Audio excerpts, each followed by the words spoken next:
জাকাতের খাত হচ্ছে 8টি। জাকাতের খাত হচ্ছে 8টি, কিন্তু একটি সময় আসলো এর একটি খাত হচ্ছে মুআল্লাফাতুল কুলুব, অর্থাৎ সেই সমস্ত অমুসলিম। হাদিস শরীফের বর্ণনা অনুসারে হাদিস শরীফে এসেছে রাসূল করিম সাল্লাল্লাহু আলাইহি ওয়াসাল্লাম এই মুআল্লাফাতুল কুলুব হিসেবে যাদেরকে যাকাত দিয়েছেন তারা প্রত্যেকেই অমুসলিম, ইসলাম গ্রহণ করেননি। এই মুআল্লাফাতুল কুলুব এই খাতটি হযরত ওমর রাদিয়াল্লাহু তাআলা আনহু উনি বলেন যে এখন তো আর মুআল্লাফাতুল কুলুব সকলে মুসলিম হয়ে গেছে, কাজে কাজে এখানে তো আর মুসলিম নেই, এবং সেই মুআল্লাফাতুল কুলুব অর্থাৎ যাদের অন্তরে যাদের কলবে উলফত আছে, ইসলামের প্রতি প্রেম, মুসলিমদের প্রতি ভালোবাসা, সহানুভূতি আছে, এই শ্রেণীর মানুষকে বলা হয়েছে মুআল্লাফাতুল কুলুব।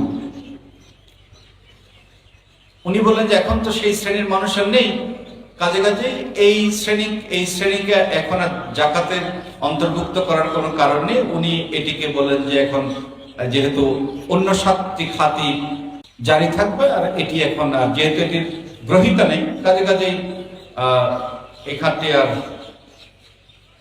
স্থগিত হয়ে গেল। সেই থেকে আজকে পর্যন্ত আমরা দেখেছি যে একটি মত আছে এবং এটি চালু আছে যে মুআল্লাফাতুল কুলুব অর্থেও সেই খাতটি আমরা দেখেছি বাস্তবিক অর্থে স্থগিত হয়ে আছে। এটি কিন্তু কোরআনের একটি খাত, কোরআন প্রদত্ত একটি খাত। আজকে ধরেন প্রায় 1400 বছর ধরে এটি স্থগিত হয়ে আছে।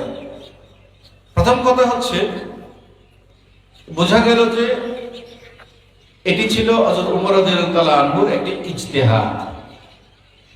এটি ওনার অধিকারে আছে বলে উনি উপযুক্ত তা নিয়ে এবং যথোপযুক্ত কারণে এটি উনি করেছিলেন, এই খাতটি স্থগিত করেছিলেন। কিন্তু আমরা বুঝতেই পারি যে এটি উনি অবশ্যই উনি চিরজীবনের জন্য বা একদম সব সময়ের জন্য উনি এটি স্থগিত করেননি, একটি নির্দিষ্ট সময়ের জন্য নির্দিষ্ট অবস্থার প্রেক্ষিতে।